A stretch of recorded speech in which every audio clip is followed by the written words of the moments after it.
Okay, this was before my time, ladies and gentlemen, this car. We've just finished photo shooting the Uno Turbo, the Mark 1 Uno, and the Strada, or Ritmo as it was known abroad, is kind of a predecessor to, I suppose, what really is now the Fiat 500 Abarth, I suppose, if you go all the way back.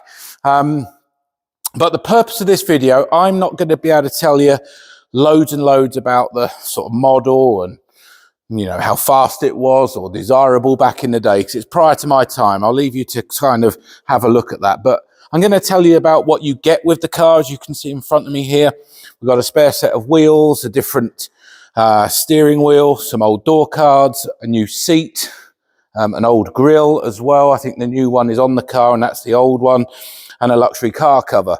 So what can I tell you about the car? So it's got twin Weber carburetors. It's a very, I think they're about 130 horsepower. So by today's standards, is a mild hatch, I suppose you could call it. But this sounds amazing. Really, really good sounding car. But the purpose of the video is to show you things like the wings, the inner wings here, the strut top mounts, you know, the general condition of what's underneath the car. Because obviously you're not buying a brand new car, you know, these are not by no means projects, but these cars are to be enjoyed, certainly driven if that's what you want to do with it, but also curated and kept in this condition. So you will have odd little jobs to do here and there. That is a given on these sort of older cars. But in today's market, in this condition, we're showing you around the car. So we've got these the other set of wheels that came with the car. These are the nicer ones, so they went on the car. Very similar to the ones on the Uno that we've just photographed. And if you come to the side of the car, you can definitely see the sort of family of these sort of small hot hatches.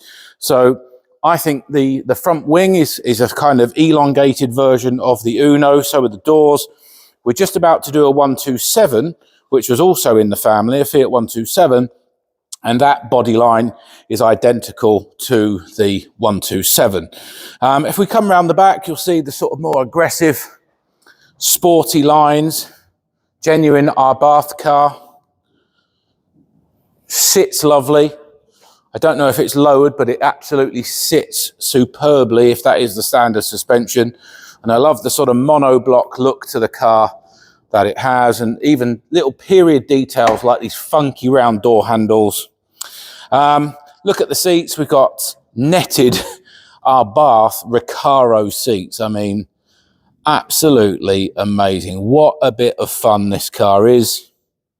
Some nice new mats in there as well. The carpets look new as well. I love the sort of 3/4 windows here with the pop-out rear window. You've got the spoiler. Just a lovely thing. The parcel shelf is intact. Hasn't been messed around with silly speakers. If you step inside, you can see we've got a Sparco steering wheel with Alcantara. There is the genuine steering wheel in a mass of parts. Old school instrument cluster. It's got a immobilizer on it as well. Great little bit of kit. Look at the quality of the door card there in the light. These are not things, you know, someone's already gone to a lot of trouble of making this car really nice. This will go on forever, you know, maintained, looked after, treated, put in a garage, driven out on a Sunday afternoon in the summer and give it a good thrash. That's what this car deserves. A little rally car, not a lot of money now, these. Bit of fun. We've got a whole collection of Italian hot hatches coming. And if we pan round, just so you know what we're into, check out the Integrale there, if we can come through the gap. That one isn't for sale. I don't think a Strada is going to ever reach the prices of the Integrale, but you can see who you're dealing with. We're proper people, passionate about these older cars, passionate about preserving them. Look at all the parts you're getting with this car as well. A great entry into modern future classics.